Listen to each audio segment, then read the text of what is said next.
tunnettu Käy vaikka tuon penkille istumaan. Löytyy varmaan viranomaisiltakin meikäläisiltä kuvia.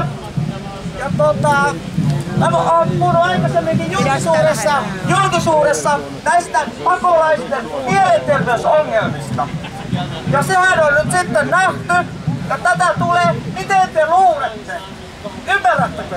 Kun meilläkin on vaikeita pimeydessä, kylmässä, täällä saatana rakkaassa Pohjolassa, mikä on rakas, mutta kylmä, pimeä, talvinen, niin miten te luulette, että miten he selvii tuolta aurinkonalta kylläkin tulleina ja lämpimästä, niin miten he sopeutuu tällain? Miten tää homma kotiutetaan? En kuule, eikä tulet kommentoimaan tänne sitten. Mutta mä seison tän takana, nämä mielenterveysongelmat on heillä aika pahoja. Tiedän ammattini puolesta.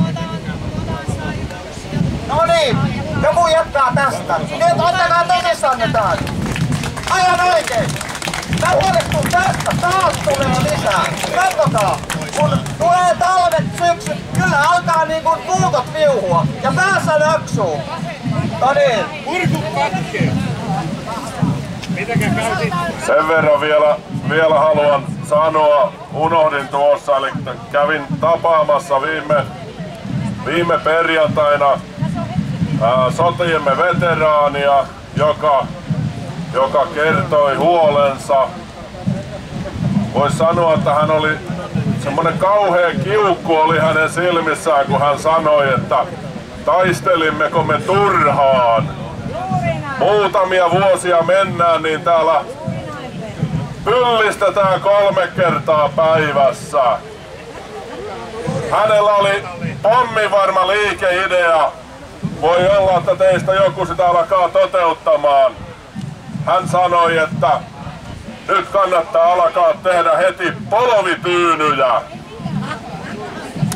Kamalaa kuulla sotaveteraanin suusta tällaista.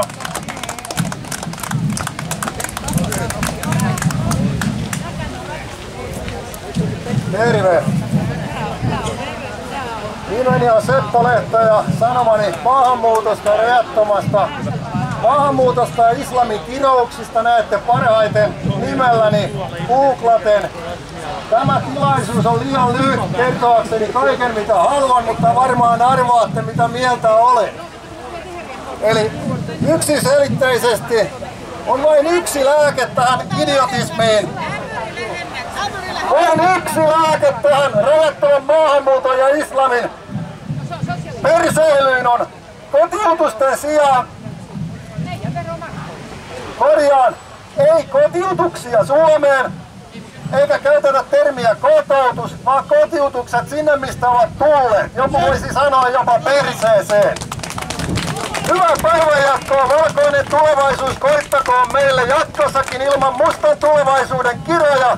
Jos joku haluaa mustaa makkaraa, sitä saa kauppahallista.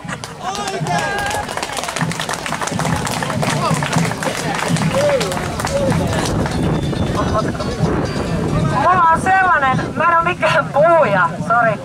Niin mulla on sellainen asia teille, että seuratkaa helvetissä tuolta netistä ja muualta, mitä tapahtuu oikeesti.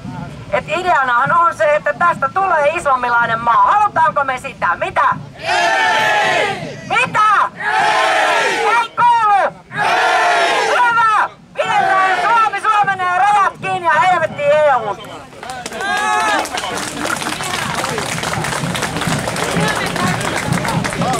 Hei kaikille! Mä oon Laura Kesämäki ja kirjoitin tässä näin kuukausi sitten Aamulehteen kommentin. Ja kerroin siinä tosiasioita, kun olin kesän Ranskassa, joka on hyvin islamilainen maa, missä kadulla kohtas kantaväestöä, jotka oli kääntynyt islamiin. Ja kerroin siinä kommentissa näitä tosiasioita, mitä siellä näin. Nämä tosiasiat oli otettu Aamulehdessä niin, että toimittaja oli sitten kirjoittanut niin sen totuuden vastaisesti, että kun joku on nähnyt totuuden, niin äkkiä se totuus käännetään ylös alasi. Ja sitä käytettiin tätä mun juttua vaan niinä aiheina, niin kuin valehella sitten asiat toisinpäin. Sitähän ne tekee. Kuka korjaa?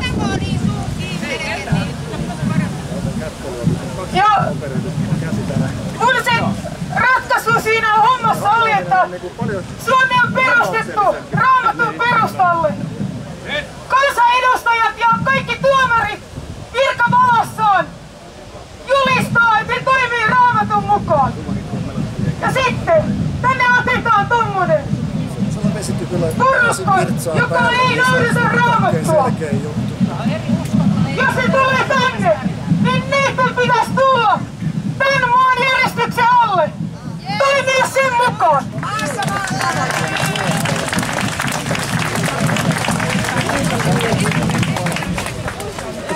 Mulla on lähinnä sanottavana se, että en oikein...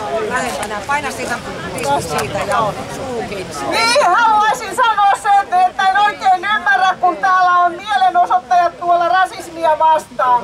Jos oltais rasismia vastaan, mäkin voisin seisoa siellä. Nyt mun mielestäni tässä on nyt suomalaiset suomalaisia vastaan. Ja me ollaan sitä vastaan, että suomalaisia sorretaan. Meidän päättäjät ei välitä laista yhtään mitään. Meidän päättäjät ottaa käskynsä Brysselistä, kun niiden pitäisi ottaa ne käskyt meiltä. Nimenomaan. Ja kaikki kyselyt, mitä ei ole manipuloitu, eli näähän on parhaita, mitä lehdet tekee suoraan kansalta valikoimatta, kuka saa vastata. Kaikki kertoo, että me täällä edustetaan suurta suomalaisten enemmistöä. Toisella puolella on 10–15% tosi kova äänistä tyhjää tynnyriä. Nyt alkaa hiljalleen olla aika palauttaa tässä maassa valta enemmistölle. Ei niin, että 15% käskyttää 85%.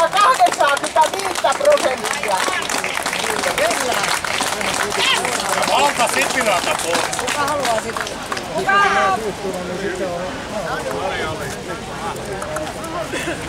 No mä voisin sanoa sen verran vaan, että kun mä oon mikään muu hetken pitää, en ollut ikinä päässyt silloin kun muijalle valehtelee. Ja välein. 75% noista tulijoista sanoo, että on kristittyjä. Asia on helvetin helposti ratkaistu. Kun rajalla lyödään kikkuvoileipä käteen ja sanotaan, että ääntä kohti. Ei se ole sillä ratkaistu.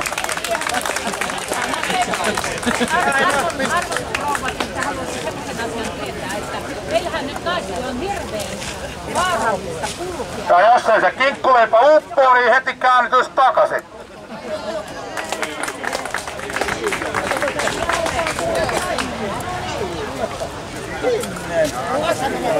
Painat siitä napista. Ja pidät suun edessä. Okei. Ja pitäisi tehdä sitten mennä pikkulikoille, joita nämä helvetin mamut raiskaa, yrittää tehdä kaiken näköistä, millä me vanhemmat ei mahdeta mitään, koska on näitä fucking idiootteja, jotka puolustavat heitä. Täältä tulee asiaa. Meidän naisten. Ja pidä suun lähellä. Oi, painava tämä on. Ei se...